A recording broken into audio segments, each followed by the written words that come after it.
Squad game season 2 இதனுடைய 1 2 3 எபிசோடை வந்து ஏற்கனவே பண்ணியிருந்தேன். அதனுடைய லிங்க்கை வந்து டிஸ்கிரிப்ஷனில் கொடுக்குறேன். இன்றைக்கி நாம் வந்து 4 5 6 7 இதோட முடிஞ்சதுன்னு நினைக்கிறேன். இந்த 4 எபிசோடை பற்றி தான் இன்றைக்கி நாம் பார்க்க போகிறோம். 4வது எபிசோட டைட்டில் என்னென்னா 6 லெக். இதில் வந்து ஒரு கேம் ஒன்று இருக்குது. நம்ம சின்ன வயசில் விளையாண்ட அதே கேமை தான் இதுலேயும் ப்ளே பண்ணியிருக்கானுங்க. இந்த கல் விட்டு எடுத்து அடிக்கிறது, அச்சாங்கல், இந்த நம்ம காலில் தூக்கி போட்டு உதைக்கிறது இப்படின்ட்டு ஒரு 5 கேமை உள்ளே வச்சுருப்பானுங்க. 5 பேர் இதில் பார்ட்டிசிபேட் பண்ணோம். 5 பேருடைய கால்களும் வந்து பூட்டு போடப்படும். இந்த டைம்குள்ளார மிஸ் ஆச்சுன்னா ஷூட் பண்ணிடுவானுங்க. இதுதான் இந்த எபிசோடில் ஃபுல்லாக போகும். அதே போல் 5வது எபிசோடு என்ன அப்படின்னா சேம் ஒன் மோர் கேம் அப்படிங்கிறது டைட்டில். இதேவோட கேம் கண்டினியூட்டி ஆகும். இதில் ஹீரோ அவங்களோட டீம் எப்படி இதை சமாளித்து வின் பண்ணுறாங்க அப்படிங்கிறது இதில் இன்னொரு சுவாரஸ்யமான விஷயம் என்னென்னா ஓட்டெடுப்பு ஒன்று நடத்துவானுங்க.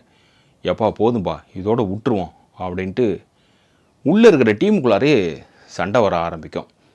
ஸோ அவனும் ஒன்று சொல்லுவானுங்க, நீங்களே முடிவு பண்ணிவிட்டு நாளைக்கு சொல்லுங்கள் பார்ப்போம் அப்படிங்க. உள்ளுக்குள்ளார அவ்வளோ சண்டை ரணகலியாக போக ஆரம்பிக்கும். இதில் ஒவ்வொருத்தனை அடிச்சுக்கிறதாகட்டும், திட்டிக்கிறதாகட்டும், வெறித்தனமாக நடப்பானுங்க. தூங்காமல் முழிச்சுக்கிட்டே இருப்பானுங்க. ஒருத்தனை விட்ட ஒருத்தனை கொன்றுவானுங்க அப்படிங்கிற ரேஞ்சுக்குள்ளார நகர்த்திட்டு போயிருக்கும் இந்த எபிசோடு. 6வது எபிசோடு வந்து OX. ஒரு கேம் ஒன்று இருக்கும், பெரிய சர்க்கிளான ஒரு கேமு. இதுக்குள்ளார எல்லோரும் வந்து நிற்கணும். ஒரு பாட்டு ஒன்று பாடும். நின்ன உடனே அவங்களுக்கு எதிரில் வந்து ரூம் இருக்கும்.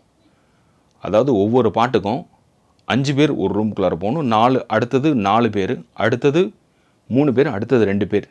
ஒவ்வொரு பாட்டும் ப்ளே ஆகி முடிகிறப்ப இப்படி தான் போகணும். வெளியில் மீதி இருக்கிறவங்க சுற்றுவாங்க. அதே போல் இந்த ரூமில் போய் பூட்டிக்கிட்டோம்னா வெளியில் தெரியாது அப்படின்லாம் நினைக்காம ஒருத்தன் 2 பேர் மட்டும் தனியாக ரூமில் இருந்தால் அவனையும் சுற்றுவாங்க. உன் ரூம்குள்ளார தேவையில்லாத எவனா ஒருத்தன் இருந்தால் அவனை நீங்களே கொண்டுடலாம் அப்படிங்கிற மாதிரி இது ஃபுல்லாகவே கில்லிங்காகவே போயிட்டுருக்கும். இந்த கேம் முடிஞ்ச உடனே இவங்களுக்குள்ளார மறுபடியும் ஒரு பிரச்சனை வரும். அவனை போட்டு நொறுக்கி கொன்று எடுத்துகிட்ருப்பானுங்க. கையில் கிடைக்கிற ஆயுதத்தெல்லாம் எடுத்து அடித்து கொள்ளுவானுங்க. எதுக்காக அப்படின்னா கேம் வேண்டான்னு சொல்கிறான் இல்லையா, அவனை எல்லாத்தையும் கொண்டுட்டோம்னா இந்த கேம் விளையாண்டா அவங்களோட அமௌண்ட்டும் கிடைக்கும். அதனால் நம்ம வந்து பெரிய மணியை எடுத்துகிட்டு வீட்டுக்கு போகலாம் அப்படிங்கிறது தான் பாயிண்ட் ஆஃப். இதே வேளையில் இவருடைய நண்பர் அந்த போலீஸ் அதிகாரி கடலில் தீவாக தேடிட்டு இருக்கார் இல்லையா, அவர் ட்ரோன் மூலிமா ஒரு இடத்த கண்டுபிடிச்சிருவார். ஒரு ஓப்பன் டோர் இருக்கிற ஏரியாவை ஏரியிலேருந்து பார்த்துருவாப்புல. எல்லாம் கிளம்பி மேலே வந்து அந்த டோரை ஓப்பன் பண்ணால் பாம் பிளாஸ்ட் ஆகிடும். ஓகே முடிஞ்சதுடா சோலி அப்படின்னு கட் பண்ணி உள்ளே போனால் எபிசோடு 7 நண்பனா எதிரியா அப்படின்னு. இந்த சண்டை நடந்துட்டு இருந்தது இல்லையா இவங்களுக்குள்ளார.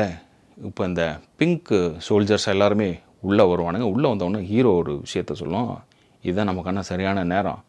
அவங்களை அட்டாக் பண்ணி அவன்கிட்ட இருக்கிற கன்ஸ் எல்லாம் எடுத்துட்டோம்னா நாம் அந்த பிளாக் மாஸ்க் போட்டிருக்கான் இல்லையா அவனை நம்ம பிடிச்சிடலாம் அப்படின்ட்டு தரமாக இறங்கி ஒரு வேலையை செய்வாங்க. போராடுன்னு போராடிக்கிட்டே இருப்பானுங்க. இந்த ஒரு 40 நிமிஷமும் ஃபுல்லாக கன் ஃபைட்டிங் தான். ஒவ்வொருத்தனும் எப்படி சாவான், எப்படி ஒருத்தங்கிட்ட இருக்கிற துப்பாக்கியை பிடுங்குவான், எப்படி அவனை ஏமாற்றுவான், அந்த மாஸ்க்கை வச்சு எப்படி ஒவ்வொரு ரூமாக தப்பிப்பான் அப்படின்ட்டு இன்ட்ரெஸ்டிங்காக அப்படியே நகர்த்திட்டு போயிட்டே இருப்பாங்க. ஒரு கிளைமேக்ஸில் கரெக்டாக அந்த பிளாக் மாஸ்க்கை மீட் பண்ண சூழல் கிடைக்கும். அப்படியே நம்மளை எல்லாத்தையும் ஏமாற்றி விட்டானுங்க இந்த சீசனில். ஏன்னா ஓப்பனிங்லேருந்து ஒரு பாயிண்ட்டை ஒன்று பிடிச்சி இழுத்துக்கிட்டே வந்தானுங்க இல்லையா. நம்ம போகிறோம், செய்கிறோம், பண்ணுறோம், வர்றோம், காப்பாற்றுறோம் அப்படிங்கிற மாதிரி அது எல்லாத்தையும் சோழியை முடிச்சுட்டு சீசன் 3க்கு லீடு கொடுத்து விட்டானுங்க. இருங்கடி மாப்பிள்ளை அப்படிங்கிற மாதிரி. எனக்கு என்னமோ வந்து இந்த முதல் 3 எபிசோடை பார்த்த இன்ட்ரெஸ்ட் வந்து இந்த கடைசி எபிசோடு சொத்தமாக நம்மளை முடிச்சு விட்டு சீசன் 1 மாதிரி இல்லையே அப்படிங்கிற ஒரு திருப்தி இல்லாத ஒரு விஷயத்தை தான் ஏற்படுத்தியிருக்குது இந்த சீசன் 2.